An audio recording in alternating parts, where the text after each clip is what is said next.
안녕하세요. 이번 시간에서는 2.3절의 확률의 공리에 대해서 구체적으로 알아보고 관련된 문제를 단순 수학 문제부터 해서 이론 문제까지 좀 자세히 살펴보도록 하겠습니다. 일단 엑시엄이라고 하는 단어는 수학에서는 너무 당연하다고 생각하는 팩트예요. 그래서 우리나라 말로는 공리예요. 그래서 axioms of probability라고 하는 것을 제가 전 영상에서 간단히 설명을 드렸죠. 저희가 알고 있는 확률의 기본적인 성질을 axioms of probability라고 얘기를 합니다. 그래서 챕터 1에서는요, 단순한 식 같지만 깊은 뜻을 가지고 있는 전체 샘플 중에서 저희가 관심 있어 하는 이벤트. 그래서 전체 샘플 수라던가 이벤트라던가 다 사실은 다양한 multiplicative law 혹은 summation law 혹은 조건 제시법 그 다음에 permutation with repetition, combination, 뭐 기타 등등, binomial, multinomial, theorem 등등으로 표현할 수가 있었어요. 챕터 2로 가면서 저희가 관심 있어 하는 이 이벤트를 다음과 같은 limit이라고 하는 수식을 통해서 표현을 하게 됩니다. 그래서 이제는 전체 샘플 수 S가 아니고요. 어떻게 보면 discrete만 단순하게 표현하는 이 개념을 좀 더 명확하게 이 n이라고 하는 걸 무한대로 해서 우리가 관심 있어 하는 이벤트의 횟수 이렇게 표현을 할 수 있습니다. 하지만 이 밑에 있는 문장처럼 it is impossible to get exact number예요. 예, 그래서 아주 정확한 숫자를 얻는 것은 불가능하죠. 그렇기 때문에 저희가 파이썬으로도 대충 상대적인 비율이 관심 있어 하는 이벤트마다 어떻게 나오는지 일단은 간단하지만 그 주사위하고 코인 던지기로 일부분은 해봤고 일부분은 플립트 러닝으로 하고 있습니다. 다음에 three axioms of probability예요. 사실은 저희 중고등학교 때 이미 배워서 알고 있는 너무 당연한 개념인데 이것을 이제 원서에서 대학 수준에서는 axiom 1, 2, 3라고 이제 표현을 합니다. 그래서 axiom 1 같은 경우는 저희가 관심 있어 하는 이 이벤트가 발생할 확률이 당연히 0과 같거나 크고 1보다 같거나 작다라는 거죠. 반면에 엑시엄 2라고 하는 것은 전체 샘플 스페이스는 1이라는 거예요. 그 다음 엑시엄 3라고 하는 것은 for any sequence of mutually exclusive event E1, E2, event for which I, EJ equal to empty when I is not equal to J라고 되어 있죠. 그래서 엑시엄 1, 2, 3를 만약에 그림으로 표현한다면 오른쪽 그림과 같을 것 같아요. 2라고 하는 건 저희가 관심 있어 하는 이벤트인데요. 이 이벤트가 각각 exclusive 되어 있는 거예요. mutually exclusive, 즉 교집합이 없다는 거죠. 그러면 요게 E1, E2, E3, 점점점에서 이제 요게 EN이 되겠죠. 그래서 이런 그 mutually exclusive event EI를 1부터 n이든 무한대까지 더한 확률은 결국에 교집합이 없기 때문에 mutually exclusive 하기 때문에 각각이 발생할 확률을 1부터 무한대까지 더한 거랑 같다는 거예요. 그래서 너무 당연한 내용이지만 사실 이런 공리 1, 2, 3을 이 오른쪽 그림과 같이 아예 이해를 하시고 어떤 이론상의 문제더라도 어떤 공리를 이용해 가지고 해야 될지를 본인이 그림을 통해서 자꾸 연습하시면 도움이 될 거라고 생각이 듭니다. 엑시엄 1 같은 경우에는 이 각각의 2라고 하는 게 당연히 0과 1 사이. 그다음 엑시엄 2는 전체 샘플 스페이스. 엑시엄 3 같은 경우는 각각을 모두 유니온 했을 때는 유니온 했을 때 확률은 각각을 고려한 확률과 같다. 이렇게 되는 거예요. 그래서 당연하지만 이 부분도 노트 필기를 해놔 주시고 스마트폰으로 찍어놔 주시면 좋을 것 같아요. 그래서 일단은 세 개 다 아는 내용이지만 그래서 전체 S가 발생할 확률은 1이다 라고 하는 거는 엑시엄 1이 아니고 2라는 거죠. 2. 그래서 요거를 꼭 기억하시면 될 것 같고 엑시엄 1과 3는 2에 관련된 거라는 거 기억을 하시면 좋을 것 같아요. 자, 그러면 다음 페이지로 넘어가 보도록 할게요. 저희가 코인 하나를 던져요. 그리고 코인에서 앞면은 뒷면이랑 나올 확률이 같다는 거예요. 그래서 같다라고 하는 거를 영어로 is same이라고 하다기보다는 as likely to be appear as라고 표현을 해요. likely to appear인데 그게 as와 as로 되어 있는 거죠. 그래서 일반적으로 head하고 tail이 같은 확률로 나타난다는 거죠. 그렇다면 경우의 수는 두 가지이기 때문에 각각이 나타낼 수 있는 건 사실 2분의 1씩이죠. 하지만 실질적으로 2분의 1이라고 하는 그 확률을 구체적으로 담고 있는 변수의 이름. 사실 이런 것들은 이제 확률 변수라고 하면서 저희가 4장에서 구체적으로 배우게 되는데요. 이런 확률 변수를 저희는 헤드가 나올 확률 변수를 x라고 하고 그 다음에 테일이 나올 확률을 y라고 두는 겁니다. 여기서 영어에서 나와 있지만 a head is likely to appear as a tail이라고 얘기를 했잖아요. 그렇기 때문에 x하고 y는 같다 이렇게 표현을 할 수가 있어요. 그리고 axiom 2에 의해서 x 플러스 y는 1이고요. 그 다음 axiom 3에 의해서 x 플러스 x는 1이죠. 그렇기 때문에 결국에 x는 y이기 때문에 axiom 3를 당연히 만들 수가 있고요. 결과 x값은 2분의 1, y값도 2분의 1 이렇게 구할 수 있는 겁니다. 사실은 저희는 너무 당연하다고 직관적으로 알고 있지만 만약에 이 문제에 엑시엄 1, 2, 3 중에서 무엇이 고려됐는지라고 한다면 엑시엄 2와 그 다음에 엑시엄 3라고 보시면 될 것 같아요. 자, 그 다음에 우리가 만약에 역시 코인을 던졌어요. 그런데 a head were twice as likely to be appear as a tail. 그러니까 head가 tail보다 2배로 많이 나온대요. 그러면 저희는 이 빨간색 문구를 기반으로 x는 2y랑 같다 이렇게 표현을 할 수가 있겠죠.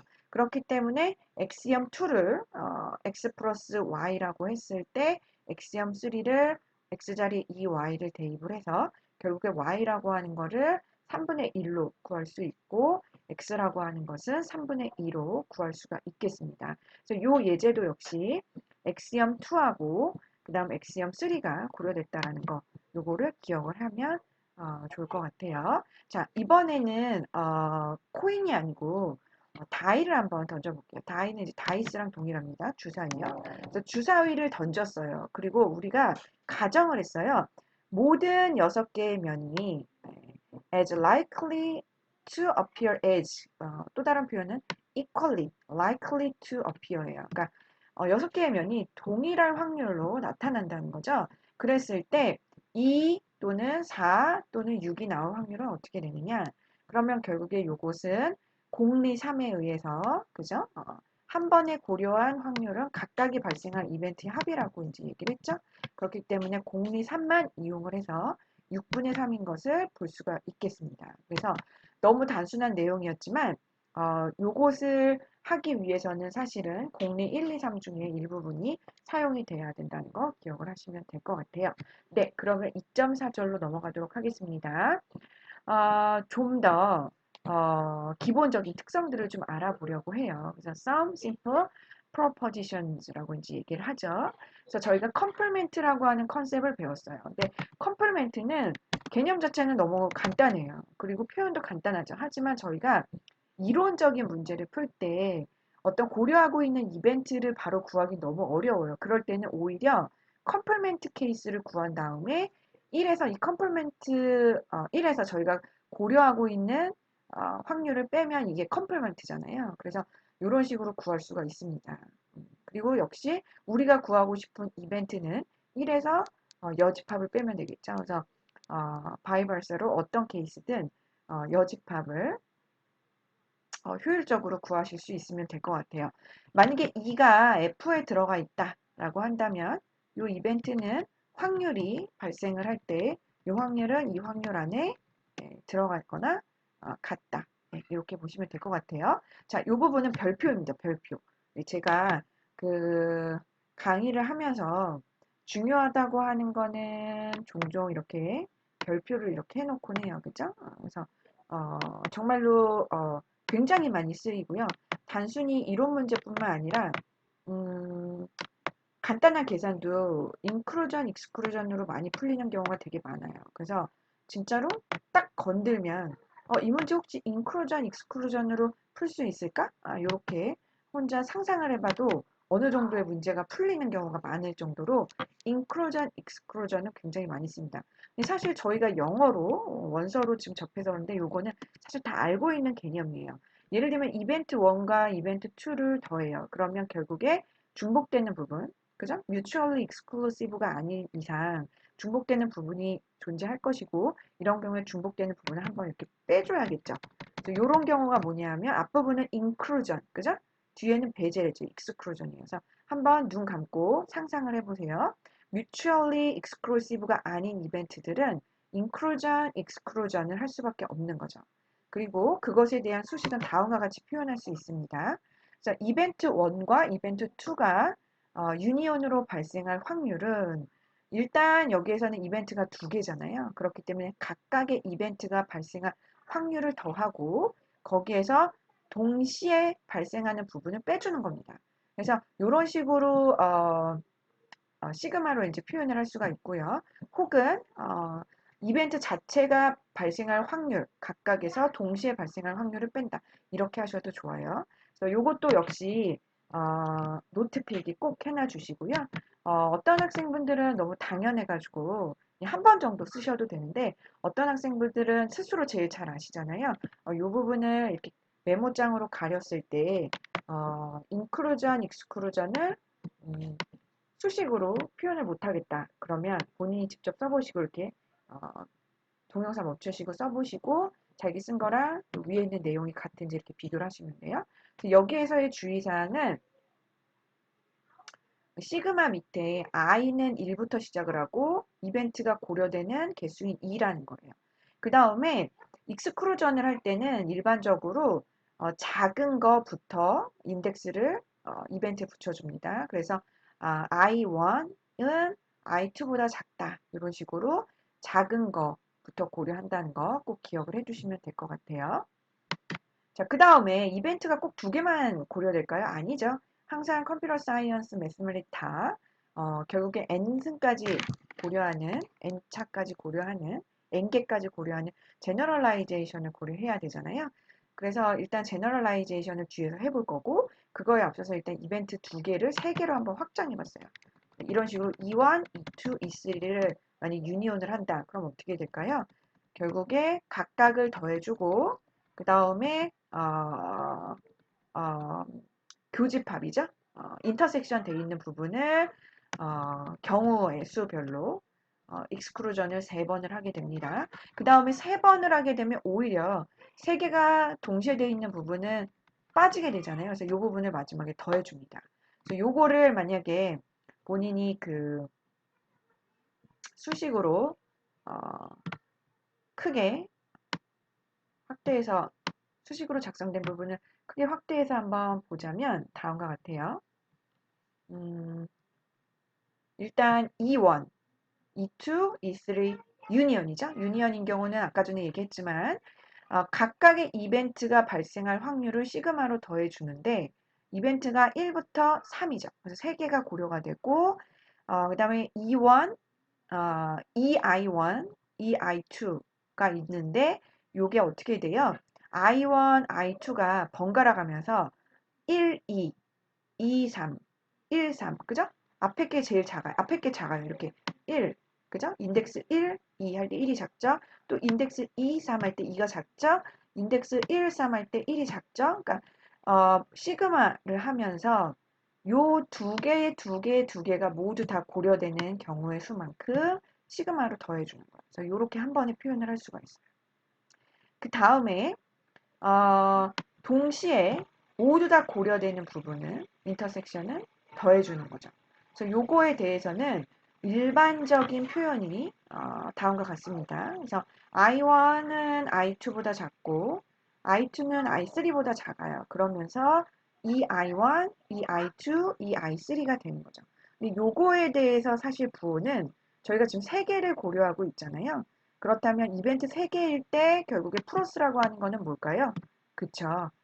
이벤트를 3개 고려한다는 거는 이벤트 3개 고려했을 때 파지티브 밸류가 되는 거잖아요. 그렇기 때문에 마이너스 1을 R 플러스 1을 해주는 겁니다. 그래서 R에다가 3을 넣으면 그죠? 오히려 그 고려하고 있는 이벤트의 개수가 홀수일 때 포지티브 밸류가 되는 거잖아요. 그리고 만약에 요 위에서처럼 고려하고 있는 이벤트 개수가 짝수일 때, 그죠? 짝수일 때 홀수가 돼야 되잖아요. 그렇기 때문에 짝수일 때 네거티브 밸류가 돼야 되잖아요. 홀수가 아니고 네거티브. 그러니까 요 네거티브를 표현을 할 때 요 네거티브냐 아니면 포지티브냐. 요 네거티브일 때는 쉽게 말하면 홀수순이 돼야 되겠죠. 지수순이요. 그래야 음수가 나오고 그 다음에 저희가 고려하는 이벤트의 개수가 홀수일 때는 오히려 짝수가 나와야겠죠. 그렇기 때문에 여기에다가 우리가 고려하고 있는 이벤트 개수 3을 넣으면 결국에 이게 포지티브 밸류가 되겠죠. 그래서 이런 식으로 제너럴화 해가지고 표현을 해볼 수 있겠습니다. 그래서 결론은 요거를 이제 일반화를 시켜보면 다음 페이지처럼 돼요. 그래서 이벤트 2개를 고려했을 때 이벤트 3개를 고려했을 텐데 요것도 노트 필기를 해주시면 좋을 것 같아요. 그래서 여기에서는 타이틀 제목이 뭔가요? 예, 요 슬라이드의 타이틀 제목은 뭐죠? 요 슬라이드에서의 타이틀 제목은 요 슬라이드에서의 타이틀 제목은 Inclusion, Exclusion with an Event예요. An Event. 그죠? Two Event, Three Event가 아니고 an Event라는 거죠. 이런 경우에 포뮬러는 다음과 같습니다. 일단은 n개의 이벤트가 있잖아요. 그렇기 때문에 n개의 이벤트에 유니온이 발생할 확률은 각각이 발생할 확률을 1부터 n까지 더하고 그 다음에 2개씩 고려하는 경우인데 작은 거부터 큰 것까지 모든 경우의 수를 다 더해서 빼주죠. 그리고 맨 마지막에 요 n개를 고려하는 거죠. 요 마지막 텀을 한번 보세요. n개를 고려하면서 중요한 거는 요 n개가 짝수일 때 네거티브 밸류가 나오고 그 다음에 이 n개의 이벤트가 홀수일 때 오히려 요 앞에 있는 개수는 포지티브 밸류가 나오죠. 그렇기 때문에 마이너스 1승에 n-1이 되는 겁니다. 그래서 n이 만약에 짝수일 경우에는 네거티브 밸류가 나오고 n이 홀수인 경우에는 포지티브 밸류가 나오는 거죠. 자, 그런데 요 가운데 있는 요 표현이 굉장히 중요해요. 자, 요게 무엇인가 하면 일반항이에요. 일반항. 그래서 저희가 사실 요 일반항은 비록 이벤트 4개인 경우를 이제 해보시면 요 일반항도 이게 어떻게 표현이 되는구나 아실 수 있는데요. 요 중간에 있는 일반항 요거는 뭐냐 하면 R이 1부터 N까지 더한 형태가 되는 거예요. R이. 그래서 결국에 여기서 2개를 고려했잖아요. 그런데 중간에 보면 3개를 고려하는 경우, 4개를 고려하는 경우, 그러다 보면 중간에 n보다는 작은 어떤 r개를 고려하는 경우가 있겠죠. 이 r개를 고려하는 경우는 역시 probability ei1, ei2, 그 다음에 eir까지의 개수만 고려를 하고 i1은 i2보다 작고 그 다음에 ir보다도 다 작죠. 이 모든 케이스를 시그마를 하는데 어떤 경우는 더하고 어떤 경우는 빼겠죠. 자, 여기에서의 이 개수는 저희가 이 마지막 케이스에 있는 개수를 그대로 가지고 오면서 마지막 요 n을 r로 고치시면 됩니다. 요게 중간에 나오는 일반항이 돼요. 일반항. 알겠죠? 그래서 일반항, 요 일반항을 꼭 주의해서 잘 보시면 될 것 같아요. 그래서 결국에 중간에 있는 일반항에서 r이 1부터 n까지 더한 형태로 작성하게 되면 요게 결국에 심플러 포뮬러가 돼요.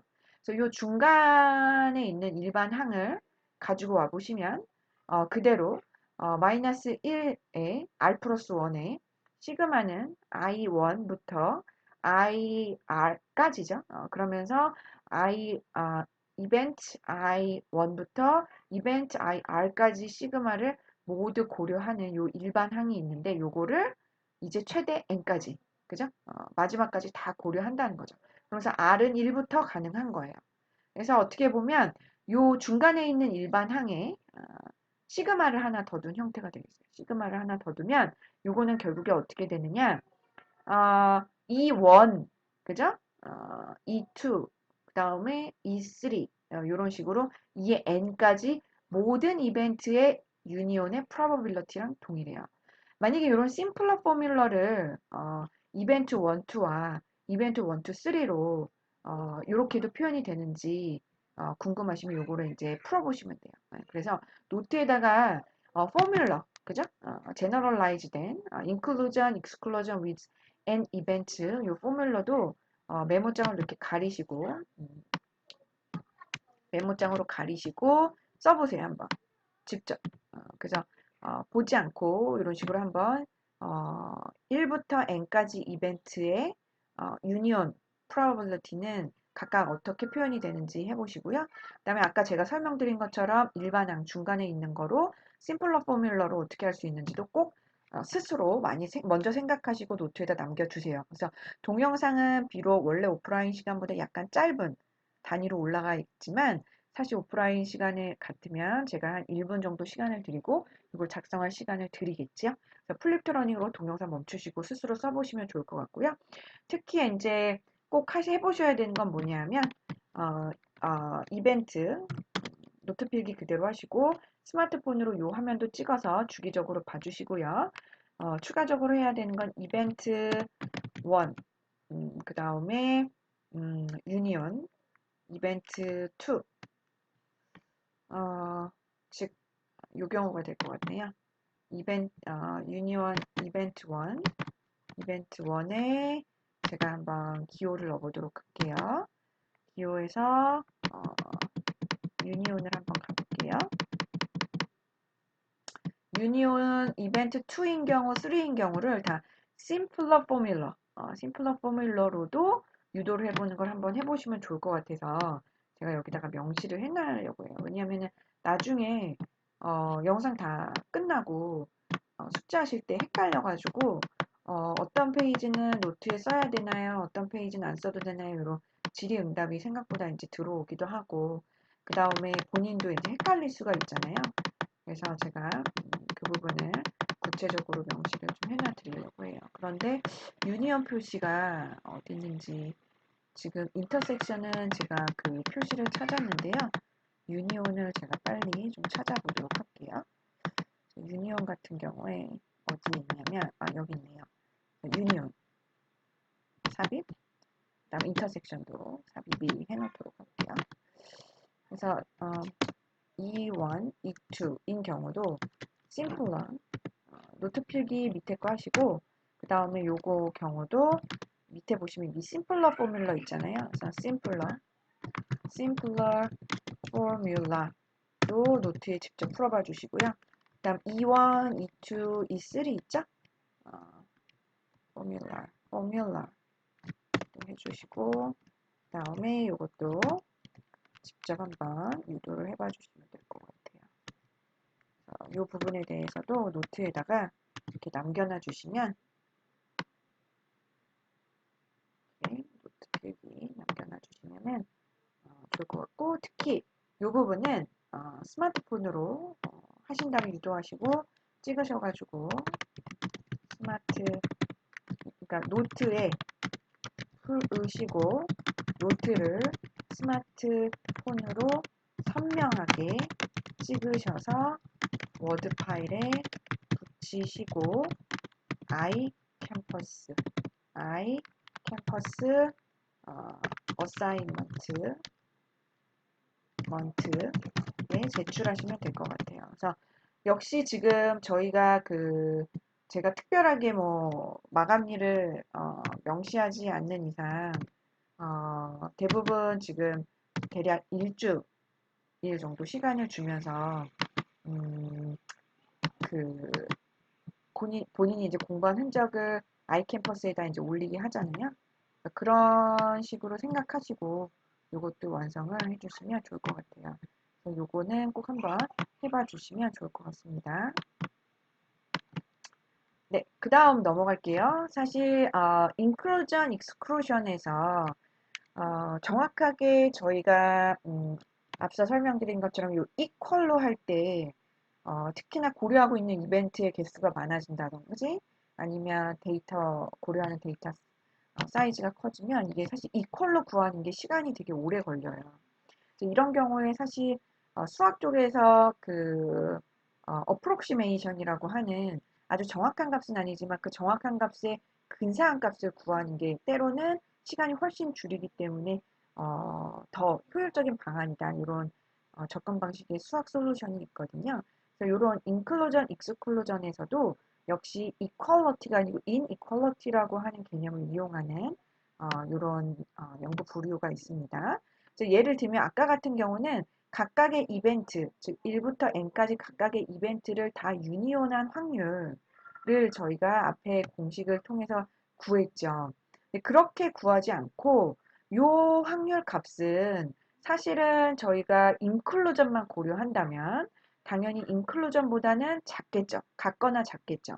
그렇기 때문에 요거를 그림으로 만약에 표현을 한다면 이 결국에는 요 값이 저희가 구하고자 하는 x값이에요. 저희가 구하고자 하는 x값이 있을 때 사실은 그 인클루전만 해가지고 시그마에서 쭉 더한 값은 우리가 구하려는 값보다 크겠죠. 이게 이제 어퍼 바운드예요. 근데 만약에 저희가 한 번만 더 항을 생각해서 전체 더한 거에서 두 개씩 더한 거를 다 빼요. 그러면은 오히려 저희가 구하고자 하는 값보다 작아지겠죠. 이게 이제 로어 바운드예요. 그죠? 그러다가 이번에는 전체 더한 거에서 두 개씩 그 겹치는 부분 빼고 마지막에 세 개씩 겹치는 부분을 예를 들면 더했어요. 그러면은 역시 조금 더 값이 올라가겠죠. 저희는 딱 지금 이벤트 3개만 고려한 게 아니고 중간에 이제 K까지만 끊어서 했다고 생각을 해보세요. N개 중에서. 그죠? 최대 N개 중에서. 그렇기 때문에 로어 바운드와 어퍼 바운드와 로어 바운드가 위로 올라갔다 내려갔다 그 구하고자 하는 값을 중심으로 올라갔다 내려갔다 이런 식으로 하면서 결국에 요 텀을 저희가 많이 증가시킬수록 저희가 구하는 값에 근접한 값을 구할 수가 있겠죠. 하지만 제가 앞서 설명드린 것처럼 때로는 수학을 어프록시메이션에서 근사값만 구해서 빨리 푸는 게 중요할 때가 있어요. 그런 경우에는 이렇게 첫 번째 텀 아니면 적어도 두 번째 텀까지 혹은 세 번째 텀까지만 구함으로 인해서 구하고자 하는 값에 근접한 값을 구하게 됩니다. 그래서 n값이 x축인데요. 크면 클수록 정확한 값을 구하기 위해서 많은 시간과 계산이 필요하죠. 때로는 저희가 근사값을 적절히 구해서 우리가 구하고자 하는 값 x가 어퍼 바운드와 로어 바운드 사이에 있다고 증명을 하는 게 효율적입니다. 그래서 약간의 그 본인 도메인에서 전공 도메인에서 문제를 푼다거나 좀 고차원적인 문제를 풀 때 인클루전, 익스클루전을 이용해서 풀 때 이런 인이퀄러티 개념을 이용해서 저희가 구하고자 하는 값은 로어 바운드와 어퍼 바운드 요 사이에 있다. 이런 식으로 컨클루전, 결론을 내는 경우도 꽤 있습니다. 자, 다음으로 넘어가도록 할게요. 네, 다음은 타이틀에서 보실 수 있지만 2.5절이고요. Sample space having equally likely outcome이에요. equally likely outcome. 자, 이거 저희가 사실 1주차 때부터 얘기했던 내용이에요. 저희가 일반적으로 알고 있는 확률론에서 이제 빈도주의자적으로 빈도주의, 프리컨니즘으로 만약에 그 전체 샘플 수 중에 우리가 고려하는 이벤트의 수 이런 식으로 접근해서 확률 문제를 풀려면 사실은 각각의 결과, 즉 아웃컴이 동일한 확률로 나오는 경우만 가능을 해요. 예를 들면 윷놀이 이런 건 안 되는 거죠. 왜냐면 각각이 나올 확률이 다르잖아요. 16분의 1, 뭐 이런 식으로 다 동일하지 않아요. 어떤 거는 뭐 16분의 2, 그죠? 어떤 거는 16분의 4, 뭐 기타 등등 이렇게 다르기 때문에 저희가 그 주사위나 동전 던지기와 같은 equally likely outcome이 아니라는 거죠. 윷놀이는. 그래서 빈도주의자적으로 그런 접근 방법으로 확률을 계산할 수 없었어요. 근데 나중에 저희가 3장 이후에는 이제 뭐 베이지어니즘, 뭐 빈도주의자 쪽이랑 아닌 다른 어떤 하이퍼세시스를 가설을 바탕으로 주관적으로 확률을 해석하는 이런 부류의 CRM들도 많거든요. 그런 거를 이용해서 또 할 수도 있는 거죠. 그래서 아무튼 2장까지는 간단해요. 대부분 뭐 컨티뉴어스도 고려하지 않고 단순히 디스크리트한 이벤트들 그리고 특히 having equally likely outcomes를 가진 샘플 스페이스들만 고려하기 때문에 저희가 상식적으로 중고등학교 때 배웠던 그런 개념으로 확률을 단순하게 계산을 해볼 수가 있습니다. 자, in many experiments, 많은 시행에서 all outcomes are equally likely to occur라는 거죠. 그래서 계속 꼬리를 물고 나오는 예제가 사실은 코인과 다이스예요. 그래서 그거를 던질 때 한번 보시면 샘플 스페이스가 1부터 n까지 있다고 했을 때 각각이 발생할 확률은 동일한 거죠. 각각의 요 경우의 수가 발생할 확률, 즉 아웃컴이 동일한 확률로 발생하는 거죠. 그래서 클레임 1 같은 경우는 for each i라고 하는 건 이제 인덱스죠. 1 때로는 2 때로는 n. 그래서 n분의 1의 확률로 나오는 거고, 그 다음에 하나의 이벤트에 대해서 결국에 전체 샘플 스페이스에서 그 이벤트이기 때문에 n분의 1이 되는 거죠. 이런 게 사실은 영어로는 sample space having equally likely outcome이라고 얘기해요. outcomes라고 얘기해요. 그래서 서로 다른 동전 두 개를 던졌을 때 서로 다른 동전이잖아요. 그렇기 때문에 혹은 동전 하나를 처음 던지고 두 번째 또 던질 때 이럴 때는 다른 경우잖아요. 그렇기 때문에 결국에 이런 식으로 괄호를 해주고 왜냐면 순서가 중요하기 때문에 HH 특히 HT, TH는 다른 경우죠. 그래서 이 경우 각각은 4분의 1이에요. 그 다음에 만약에 같은 동전을 두 개 던졌다라고 하면 같은 동전이기 때문에 결국에 요 경우는 괄호가 중괄호로 바뀌게 되고 브레이스 블랭킷으로 바뀌고 HT는 4분의 2의 확률로 발생을 하는 거죠. 그러니까 얘 같은 경우는 equally likely outcomes예요. 네, equally likely outcome. 이거는 equally likely outcomes가 아니라는 거죠. 그 다음에 이번에 동전 말고 주사위를 던졌다고 해볼게요. 주사위 두 개. 굉장히 많은 케이스가 있죠. 66에 36. 근데 그 중에서 각각이 나올 확률은 어떻게 돼요? 동일하죠? 그죠? 근데 만약에 서로 같은 주사위 두 개를 던졌다라고 하면 결국에 이런 괄호가 중괄호로 바뀌면서 1,2는 2,2랑 같은 경우죠. 36분의 2가 되는 거예요. 그래서 얘도 equally likely outcomes이고 얘는 아니라는 거죠. 요거를 이해를 꼭 해주시면 될 것 같아요. 자, 그러면 이제 이론 문제를 한번 풀어보도록 하겠습니다. 자, 두 개의 동전을 던졌어요. 그랬을 때 What is the probability that the sum of upturned faces will equal 7? 그죠? 그래서 두 개의 동전을 두 개의 동전이죠. 두 개의 주사위를 던졌는데 두 개의 주사위가 나온 면이 합쳐서 7이 되는 경우는 어, 몇 개가 있냐 전체 중에 즉 probability가 몇이냐 이렇게 되는 거예요. 그래서 아까도 설명을 드렸지만 서로 다른 주사위 두 개를 던지나 아니면 주사위는 하나인데 처음 던지고 그 다음에 던지나 이거는 같은 경우예요. 그래서 전체 샘플 스페이스는 66에 36이고요. 이벤트 같은 경우는 다음과 같이 저희가 너무 쉽게도 합쳐서 7이 되는 경우를 표현해 볼 수가 있겠죠. 이 경우는 36분의 6, 6분의 1이 되는 거예요. 만약에 서로 같은 주사위다라고 한다면 결국에는 그 샘플 스페이스를 어떻게 표현해야 되죠? 일단 조건제시법으로 이렇게 표현을 해야 돼요. 그래서 조건제시법, 물론 요것도 조건제시법으로 동일하게 표현할 수 있어요. 근데 이제 i가 j보다 작으면서 그러면서 여기에서 나올 수 있는 샘플 스페이스는 처음 주사위에서 만약에 1이 나왔어요. 그러면은 두 번째의 경우는 1이 아닌 경우, 나머지 뒤에만 변하는 경우를 고려해야 되기 때문에 결국에 처음에는 6, 그 다음에 5가지 하나 빠지고, 그 다음에 또 2가지 빠지고, 그 다음 3가지 빠지고, 그 다음 4가지 빠지고, 5가지 빠져서 결국엔 전체가 21가지가 됩니다. 그러면서 이벤트는 아까도 이 6개 중에서 겹치는 부분, 스타트와 스타, 그 다음에 두 번째와 5번째, 세 번째, 네 번째는 동일한 경우로 두기 때문에 결국에 3가지만 남게 돼서 이 경우는 21분의 3이 되는 거죠. 위의 케이스는 equally likely outcomes이고요. 얘 같은 경우는 각 경우의 수가 발생할 확률이 동일하지 않기 때문에 결국에 빈도주의적으로 frequentism이라고 얘기를 하거든요. 그러니까 확률론을 해석하는 부류가 크게 두 부류가 있어요. 일단 크게. 그래서 이런 빈도를 가지고 동일하게 결과가 나오기 때문에 공평하게 비율로 보는 거죠. 전체 비율 중에 이벤트가 발생할 비율. 이런 식으로 단순히 relative frequency를 바탕으로 확률을 해석하는 frequentism이 있고요. 빈도주의죠. 빈도주의니즘이라고 얘기하고 그게 아니고 어떤 가설을 바탕으로 주관적으로 그 확률을 내가 해석하는 신뢰도가 몇 퍼센트다 이런 식으로 하는 챕터 3에서 배울 텐데요. 베이니아니즘이 있습니다.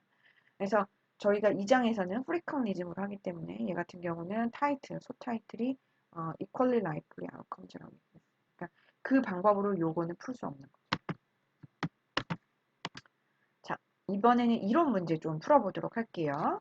If three balls are randomly drawn from a bowl containing 6 white and 5 black balls, what is the probability that one of the balls is white and the other two black? 네, 3개의 공을 랜덤으로 뽑아요. 그쵸? 총 몇 개가 있죠? 6개의 공과 5개의 공이 있으니까 11개가 있는 거예요. 그러니까 저희가 처음에 생각했을 때 일단 순서를 고려하지 않는다면 전체 11개 중에 3개를 뽑는 거예요. 그게 전체 샘플 수죠. 그래서 사실은 고등학교 때까지는 확률 문제를 풀 때 뭐 일단 어떻게 해서든지 풀어서 답을 내는 게 목적이었지 그 문제를 뭐 순서 없이도 풀어보고 순서 있게도 풀어보고 그 다음에 결과를 비교하고 검증하고 이런 식으로 한 문제를 깊게 생각할 여유라던가 흥미를 느끼지는 못하셨을 거예요. 근데 대부분 이제 대학 과정 이후부터는 확률론뿐만 아니라 대부분의 전공 혹은 그 강의에서 문제를 풀 때는 일단은 좀 생각을 많이 해보셔야 돼요. 그래서 솔루션이 꼭 하나만 있을까? 내가 이렇게 생각하는데 다른 방법도 또 있지 않을까? 이런 식으로 한 문제를 여러 가지 방법으로 풀어보는 게 사실 굉장히 중요합니다. 그러면서 사실은 약간의 문제를 분해하고 그 다음에 그 문제에서 어떤 반복되는 부분이 있는지도 보고 그 다음에 이 문제의 본질이 뭔지 그리고 문제를 풀어나가는 과정을 나열하고 이런 어떻게 보면 분해, 패턴 인식, 추상화 및 일반화, 알고리즘 이런 식으로 컴퓨테이셔널 띵킹을 통해서 확률론, 매스메릭 문제라던가 사실 파이썬에서 프로그래밍, 크게는 컴퓨터 사이언스, 뭐 글로벌 융합학부 어떤 과목도 다 이제 컴퓨테이셔널 띵킹으로 좀 접근하는 게 굉장히 중요해요. 그래야지 그게 연습이 돼야지만 나중에 좀 고차원적인 문제 푸실 수가 있거든요. 이 문제 같은 경우도 사실은 일단 문제를 분해해 보면 일단 샘플 스페이스, 그죠? 샘플 스페이스는 일단 총 11개 중에 3개를 그냥 무작위로 뽑으면 돼요. 그죠? 순서도 상관없어요. 자, 그런 경우에 처음에 생각할 수 있는 게 조합이죠. 그래서 전체 샘플 스페이스는 11분의 3 이렇게 되는 것이고요. 근데 중요한 건 뭐냐면 저희가 이 문제에서 고려하는 거. 항상 이론적인 문제 보실 때는요. 그래서 여기에서 물어보는 게 뭔지 이런 걸 채점을 두셔야 돼요. 대부분 영어 패러그래프에서 마지막 문장이죠. 그래서 궁극적으로 여기서 물어보고 싶어 하는 게 뭐예요? What is the probability that one of the birds, 그죠? 뽑은 볼 중에서 한 개가 화이트고, 그죠? 두 개는 블럭일 확률이 어떻게 되냐? 그죠? 그런 경우에 어떻게 되겠어요? 일단 순서 없이 고려를 하면 저희가 고려하는 이벤트는 세 개는 일단 뽑아서 전체 경우에 세 개를 뽑는 경우가 있는데 그 중에서 6개의 화이트 공 중에서 하나가 뽑히고 5개의 검은 공 중에서 2개가 뽑혀야 되는 거예요. 그래서 결국에 확률은 샘플 스페이스 분의 이벤트입니다. 그래서 순서를 고려하지 않으면 일단은 계산 과정은 굉장히 심플하죠. 계산 과정은 심플해요. 그죠? 근데 이제 요거를 여기에서만 놔두지 않고 진짜 계산을 할 거예요. 그럼 이거 다 팩토리얼로 바꿔가지고 약간 이거보단 간단하게 시켜야 되죠. 그래서 계산은 자체는 약간 복잡할 수 있겠죠. 근데 아무튼 순서를 고려하지 않으면 일반적으로 계산 과정이 간단해요. 자, 이 똑같은 문제를 이번에는 저희는 순서 있게도 한번 풀어보도록 하겠습니다. 그래서 원서에는 때로는 순서 있는 경우로 풀려져 있는 경우가 있고요. 어떤 문제는요. 때로는 순서 없는 문제로 풀려져 있는 경우도 있어요. 근데 저 같은 경우는 이제 일단은 최대한 어떤 문제에 순서가 있는 경우 없는 경우를 다 제공을 해서 약간 학생 입장에서 비교를 해볼 수 있도록 좀 유도를 해보도록 할게요. 그래서 순서가 있다라고 하면 결국에는 전체 샘플 스페이스도 저희 순서가 있다라는 건 순열이잖아요. 그러니까 처음에 11개잖아요. 그럼 11개 중에 하나를 뽑았죠. 한 개를 뽑았으니까 한 개가 줄어들었죠.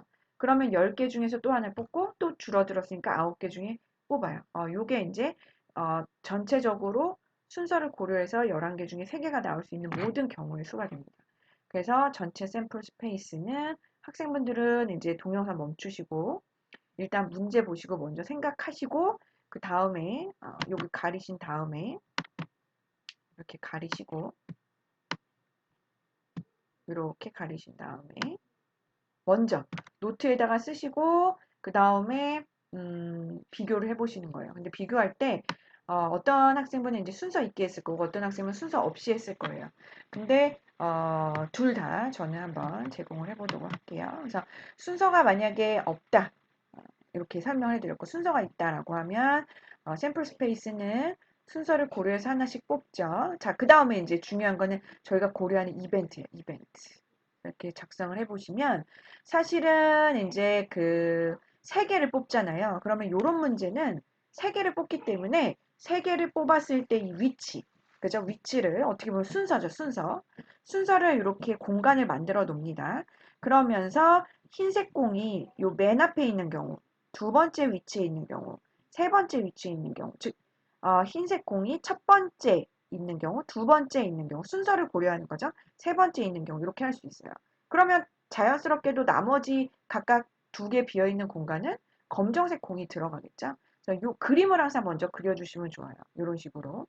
그래서 그림을 먼저 그리신 다음에 요거를 그대로 순열로 표현을 해보시면 처음에 첫 번째 위치에 흰 공이 있을 경우의 수는 아직 하나도 안 뽑았기 때문에 6이죠. 그리고 검은색 공은 최대 5개가 있죠. 근데 검은색 공 하나 뽑았기 때문에 5 다음에 4가 나오고요. 마찬가지 원리로 검정색 공 최대 5, 그 다음에 하나 뽑았으니까 4, 그 다음에 하얀색 공은 아직 하나도 안 뽑았으니까 6, 그 다음에 요 경우도 5, 4, 6 이렇게 됩니다. 그래서 결국에 요 경우는 6 곱하기 5 곱하기 4를 세 가지 경우로 고려한 케이스가 될 수도 있어요. 그죠? 그래서 요거를 결국에 표현을 하면 요 경우가 되겠죠. 그래서 그 지금 고려하는 요 이벤트가 고려할 확률은 결국에 전체 순서분의 저희가 고려하는 순서 이렇게 본다고 보시면 될 것 같아요. 그래서 이런 식으로 해가지고 저희가 이론 문제 하나 일단 풀어봤습니다. 네, 다음 이론 문제는 플립드 러닝으로 한번 해보시는데 사실 요거하고 거의 유사해요. 그래서 제가 일부러 플립드 러닝으로 좀 놔뒀습니다. 물론 제가 이거 가리고 한번 스스로 풀어보세요 라고 하지만 학생분들은 가리고 당연히 풀려고 노력하지만 진짜로 본인이 답이 없이 푼 건 아니잖아요. 그래서 요거랑 유사한 문제인데 순서가 있는 경우 없는 경우로 해서 요 문제를 풀어봐 주세요. 그래서 요거 보시면 A committee of 5 is to be selected from a group of 6 men and 9 women. 비슷하죠? 아까는 커미티가 아니고 공을 뽑는데 6개 화이트 공 중에 하나를 뽑고 검정색 블랙 공 중에 어, 몇 개를 뽑았나요? 아까 6개 중에 하나를 뽑고, 그쵸, 2개를 뽑는 그런 거였는데, 얘 같은 경우는 5개의 공간이 있는 거겠죠? 그럼 본인이 하나, 둘, 셋, 넷, 5개의 공간을 만들고, 여기에서, 여자한테도, 워먼 중에서도 뽑고, 남자 중에서도 이제 뽑는데, 여자는 이제 2명이에요. 그죠? 그리고 남자는 3명이죠. 그러면 이런 경우에 역시, 순서를 고려하는 경우랑 순서가 없는 경우 둘 다 할 수 있겠죠. 요거를 직접 노트에 푸시고요. 선명하게 사진을 찍으셔서 워드 파일에 붙이셔가지고 아이캠퍼스 어사인먼트의 다음 주, 지금 이 영상은 3월 30일, 진짜 4주차 때 보고 계실 테니까 어차피 그 일주일 동안 파이썬이랑 필기하고 스스로 내공을 쌓기 위해서 공부하시잖아요. 하시면서 4월 6일 밤 24시까지 올리시면 될 것 같아요. 그래서 앞에 문제랑은 다르게 공간을 이렇게 5개 만들면서 그 공간에서 2명은 여자죠. 3명은 남자예요. 그죠? 그래서 이런 경우에 순서가 없는 경우 굉장히 간단하죠. 순서가 있는 경우도 본인이 생각을 해서 오히려 과정은 복잡할 수 있지만 결과를 뽑을 때 간단한 경우 결과 그랬을 때 콤비네이션만 고려했을 때랑 같을지 요거를 한번 생각하셔가지고 풀으시면 될 것 같아요. 그래서 저희가 파이썬으로 문제를 푸는 플립트 러닝도 있지만 이런 식으로 이론 문제로 플립트 러닝으로 하는 것도 이 확률론이잖아요. 수업이 이론 문제도 푸는 그런 스타일의 그 과목이기 때문에 그런 이론 문제 푸는 것도 있을 수 있다는 거 꼭 고려해 주시면 좋을 것 같아요. 네, 그 다음에 어떤 바울이 있는데요. n개의 볼이 있어요. n개. 그 다음에 그 n개 중에서 한 개만 스페셜해요. 자, 이 중에서 저희가 일단 K개를 뽑고요. 한 번에. 그랬을 때 문제는 뭐냐면 What is the probability that the special ball is chosen? 자, 이런 경우에 어떻게 해야 될까요? 자, 일단은 n개의 공이 있는데 n개 중에서 k개를 고르고 그 k개 중에서 하나가 스페셜 볼이라는 거죠. 자, 이런 경우도 역시 순서가 있는 경우랑 없는 경우로 이제 푸실 수가 있어요. 그래서 순서가 없는 경우는 어떻게 해야 될까요? 일단은 컨비네이션으로 접근해가지고 문제를 푸는 거죠. 그래서 이 경우 아까 전에 있었던 예제랑 거의 유사한데요. 전체 샘플 수는 n개에서 k개를 이제 뽑는 거고요. 그 다음에 이벤트라고 하는 거는 저희가 스페셜한 공은 이미 하나가 있다. 그렇게 뽑혔다라고 해놓고 나머지 케이스가 어떻게 바뀌는지의 모든 경우를 고려하면 되기 때문에 이 이벤트라고 하는 거는 스페셜한 공을 뺀 n-1에서 k-1개를 뽑는 경우의 수랑 같죠. 그렇기 때문에 결론적으로 저희가 관심 있어 하는 이벤트는 전체 샘플 수 중에 분의 이벤트의 개수가 되겠습니다. 이거는 정말 약간 매스메리칸 산술적인 부분이잖아요. 어, n 추즈 r이라고 하는 거는 r 팩토리얼 분의 n-r 점점점 n-r 플러스 1이랑 동일하죠. 이 공식을 이용을 해가지고 위에 있는 이 공식은 다음과 같이 n분의 k로 이제 바뀔 수가 있습니다. 그래서 굉장히 이거는 산수 같은 거기 때문에 직접 노트에 풀어보시면 될 것 같아요. 자, 이번에는 이제 순서가 있는 경우죠. 순서가 있는 경우를 한번 보도록 할게요. 사실은 이제 순서가 있는 경우는 조금 더 생각을 해야 돼요. 문제를 푸는 과정에 있어서는. 하지만 막상 아이디어를 내서 문제를 풀어놓으면 문제 해결 과정은 약간 어떻게 보면 좀 더 생각하고 시간을 썼지만 계산 자체, 결과를 낼 때는 간단한 경우가 많거든요. 마찬가지로 앞에 예제랑 비슷하듯이 공의 위치를 보는 거예요. K개를 뽑기 때문에 일단 공의 위치가 이렇게 K개가 있다라고 그림을 그리세요. 그러면서 이 공의 위치 중에 한 군데에 스페셜 공이 있는 거예요. 그죠? 스페셜 공이 있는 거예요. 자, 그래서 일단은 이런 경우에는 이제 순서가 고려가 되는 거예요. 공의 위치를 일단 그린다는 것부터가 이 첫 번째, 두 번째 이렇게 순서를 고려한다는 거죠. 그래서 여기까지 이제 그림을 그리셨다면 스스로 이렇게 메모장을 가리시고 문제를 푸시다가요. 자, 일단 그러면 전체 샘플 스페이스는 어떻게 될까요? 일단 만약에 제가 그 K개를 뽑아요. K개. 자, 그러면 만약에 저희가 N개의 공이라고 하면 만약에 10개의 공이 있다고 쳐볼게요. 10개의 공이 있는데 그 중에 3개를 뽑아요. 그리고 3개 중에 하나가 스페셜이에요. 자, 10개를 뽑는데 10개 중에서 3개가 3개를 뽑는다고 했죠? 그 소리는 뭘까요? 일단은 순서를 고려했을 때 10, 그 다음에 9, 8이 되잖아요. 그죠? 그거를 일반항으로 이렇게 표현을 한 거예요. 그래서 n, 그 다음에 n-1, 그죠? 그 다음에 뭐예요? n-k 플러스 1이죠. 그래야지만 3개를 뽑은 경우가 되잖아요. 10, 그죠? 9, 그 다음에 8, 그죠? 그러면은 결국에는 저희가 그 10 빼기 3 해보시면 7이잖아요. 플러스 2를 하니까 10, 9, 8. 그러니까 세 가지 경우를 뽑는 순열이 되는 거죠. 그래서 요거는 쉽게 생각하시면 저희가 K개를 고려하니까, 그죠? N부터 시작하니까 K-1을 N에서 빼주신다고 생각하시면 돼요. 이렇게요. 그죠? 이렇게 N-K-1. 그러니까 결국에 N-K 플러스 1이 되는 거죠. 이렇게 세 개를 뽑을 수 있는 모든 경우의 수분에 저희가 관심 있는 건 뭐예요? 그죠? K개인데 특별한 공이 하나가 꼭 있어야 되잖아요. 그죠? 그렇기 때문에 결국에 여기에서 그 특별한 공은 K개 어디에든 있을 수가 있는 거죠. 그러면서 나머지는 n-1, 그 다음에 n-k 플러스 1에서 뽑으면 되는 경우의 수죠. 그렇기 때문에 결국에 저희가 관심 있어 하는 이벤트는 n분의 k가 되는 겁니다. n분의 k가. 자, 다음 문제 한번 보도록 할게요. 저희가 n 플러스 m의 공을 고려를 해요. 즉, 공 문제가 굉장히 많이 나오고 있어요.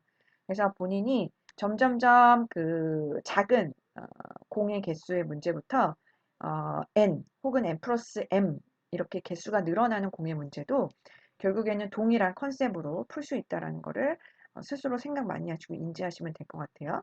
그래서 n 플러스 m개의 공이 있어요. 그런데 그 중에서 n개는 빨간색이고 m개는 파란색이에요. 그리고 그 공들이 arranged 돼 있어요. 순열이 생각이 나죠? 있는 리니어 오더로 돼 있대요. 리니어 오더.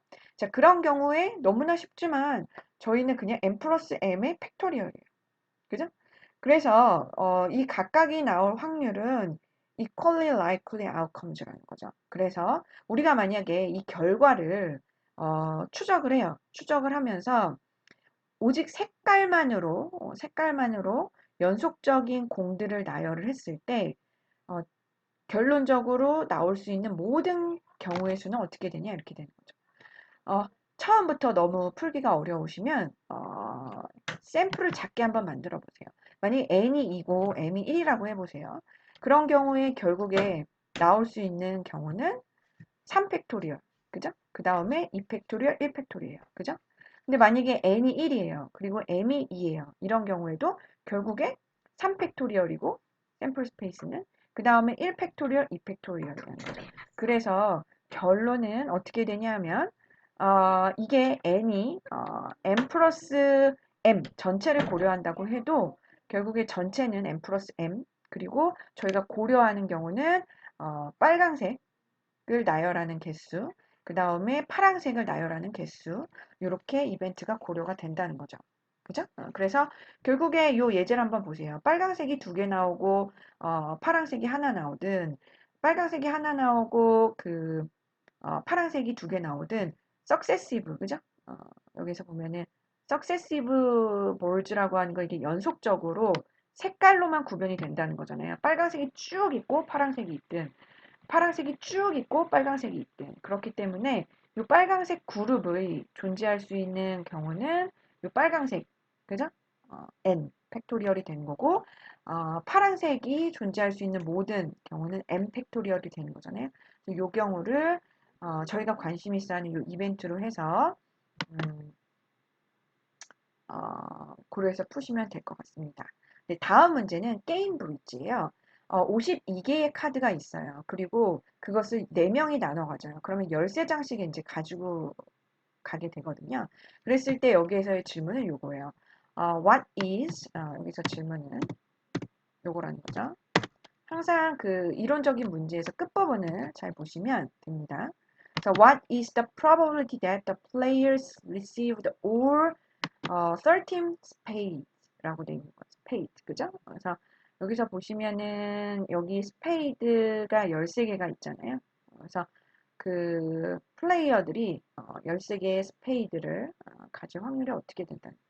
사실 요것도 순서가 있는 경우 없는 경우 이렇게 나눠서 풀 수가 있어요. 사실 샘플 스페이스 같은 경우는 일단은 카드 문제가 나오면 일단 사람이랑 카드랑 가능하면 구분을 해가지고 문제를 풀어보세요. 그러면 조금 생각이 정리가 더 잘 되는 경우가 많습니다. 그래서 샘플 스페이스는 A, B, C, D라고 하는 사람으로 구분을 하고요. 즉 사람 간 순서가 있는 거예요. 왜냐하면은 지금 플레이어 4명은 엄연히 구분이 되잖아요. 그죠? 그리고 각 사람이 받을 카드도 13장인데 이 카드도 순서가 있다고 보는 거예요. 그러면 결국에 어떻게 되냐면 사람, 콤마, 카드 다 저희가 고려하는 마지막 최종 엘리먼트가 다 순서가 있다고 보는 거예요. 그렇기 때문에 결론은 저희가 고려하는 샘플 스페이스는 52 팩토리얼이 그냥 되는 거죠. 52 팩토리얼이 모든 경우의 수가 되는 거예요. 그죠? 왜냐면 52장의 카드가 나열되어 있는 경우의 수니까요. 근데 여기에서 이벤트라고 하는 거는 저희가 이제 사람을 결정을 하고 사람을 결정했을 때 13개의 카드를 받잖아요. 근데 그 13개가 순서가 있는 거죠. 그죠? 그리고 그 13개의 카드가 있고 나머지 39개가 순서가 있는 거죠.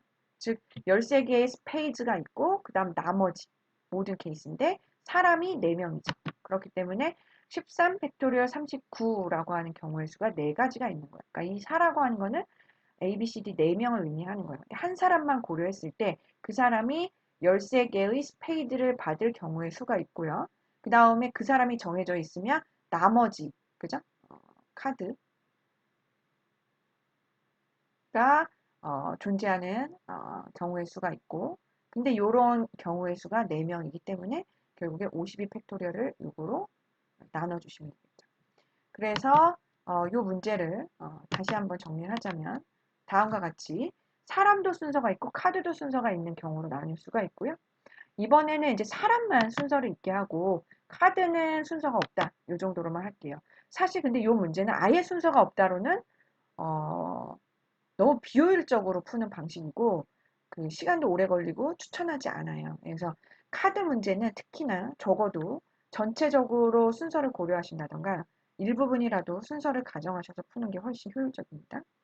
샘플 스페이스는 아까 전에 말한 것처럼 사람으로 구분하고 각 사람이 받을 카드 13장도 순서가 있기 때문에 결국에 모든 카드들의 순서가 있다라고 볼 수 있기 때문에 전체 샘플 스페이스는 52 팩토리얼이 돼요. 근데 이벤트라고 하는 것은 일단 사람을 결정을 하고요. 그 다음에 13개의 스페이드를 받을 확률이잖아요. 그렇기 때문에 13장의 카드에 순열이 돼 있고 그 13장을 제외한 나머지 39의 순열이 동시에 고려돼야 되는 경우의 수죠. 근데 사람이 4명이기 때문에 결국에 4를 앞에 곱해줬고요. 반면에 이제 사람은 순서가 있어요. 그래서 샘플 스페이스는 뭐냐면 52기 중에서 A라고 하는 사람이 13장을 받았어요. 그러면 13장이 빠졌죠. 그렇기 때문에 39에서 13장을 또 받아요.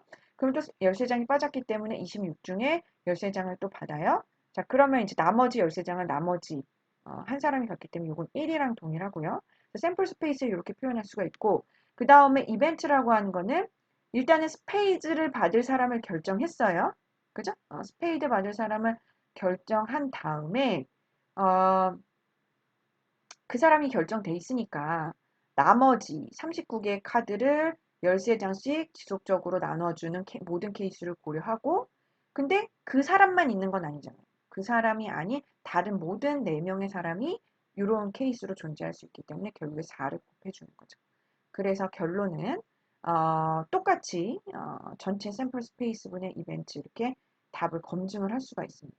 그래서 본인이 만약에 이 방법으로 문제를 풀었어요. 근데 이게 맞는지 모르겠다라고 할 때는 다른 방법으로도 풀고 적어도 2가지 방법으로 풀었을 때 답이 동일하다. 그러면 내가 처음에 푼 방법이 맞구나.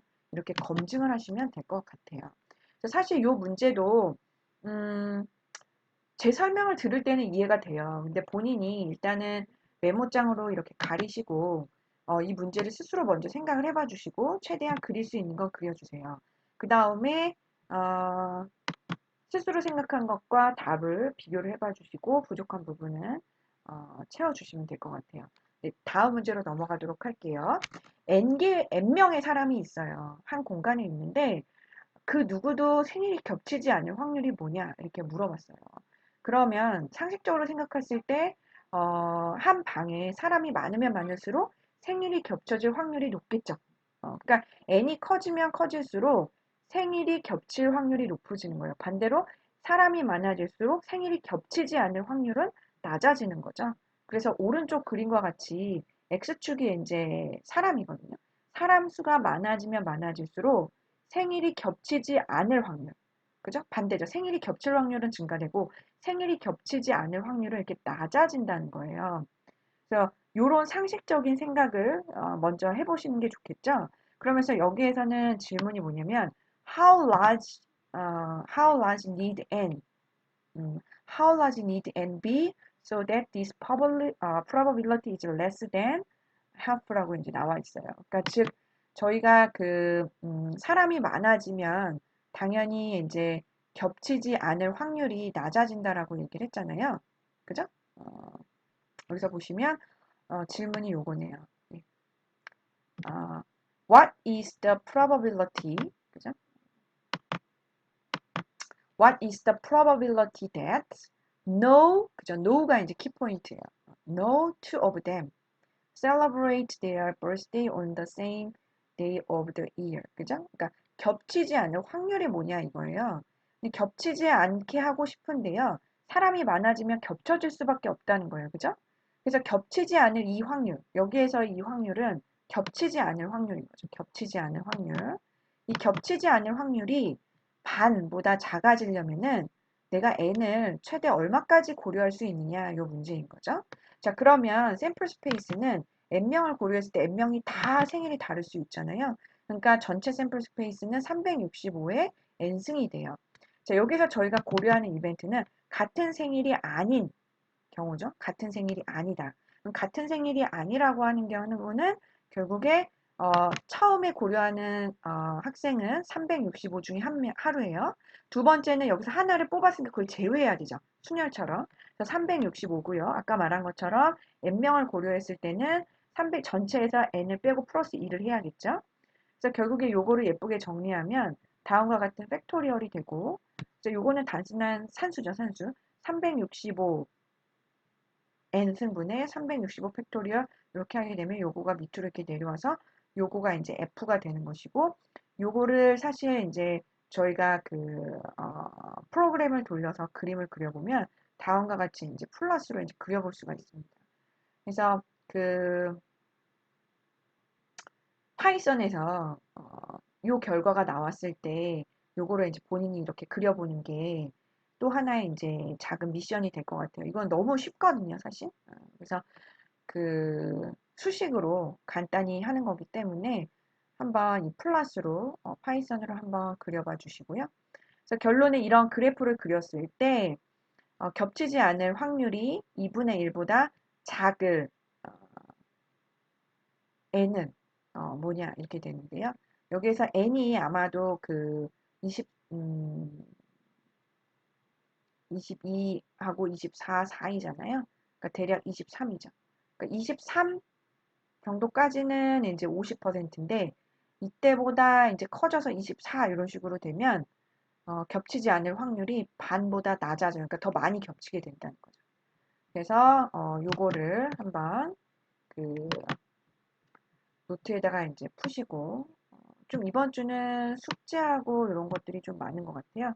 근데 요 경우는 사실 어떻게 보면 굉장히 간단한데 이런 류를 처음 해보시는 분도 있을 것 같아요. 그래서 플립트 러닝을 하시는데 어, 음, 답을 파이썬에서 플랫 함수로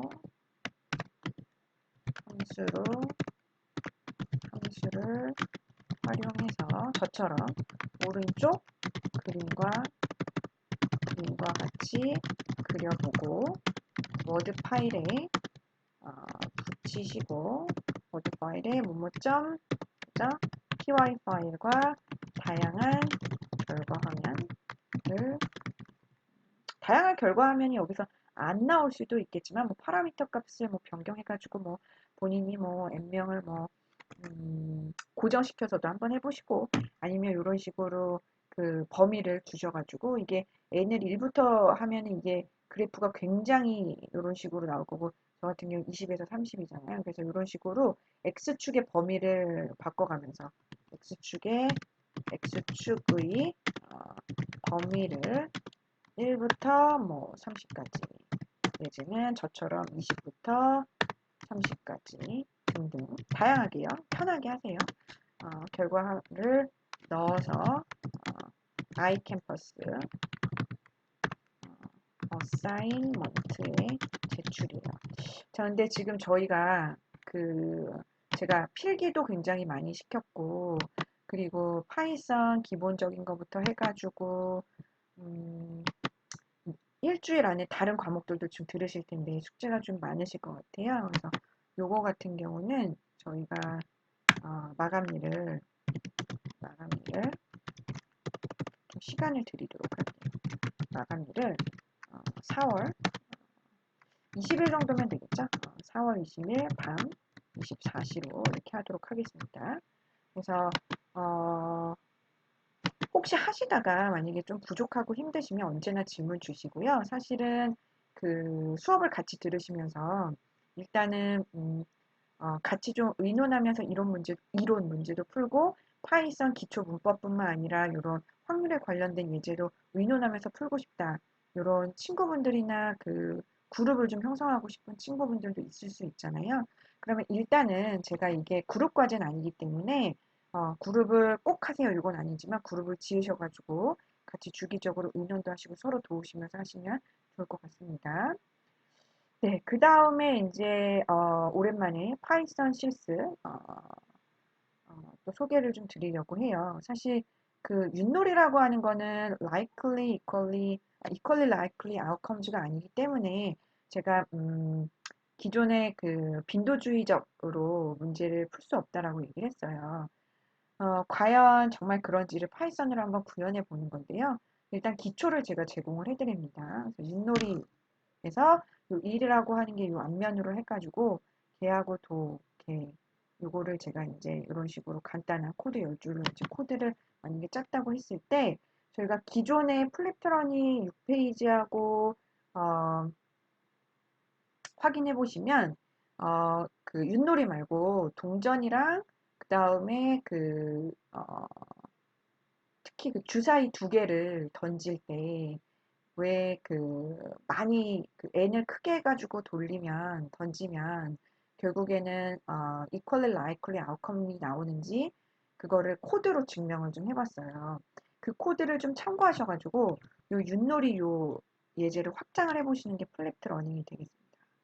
이 플립트 러닝이라고 하는 거를 음, 어, 6페이지와 35페이지를 참고하셔가지고 결국에는 이 오른쪽과 같은 결과가 찍히도록 코드를 짜보시는데요.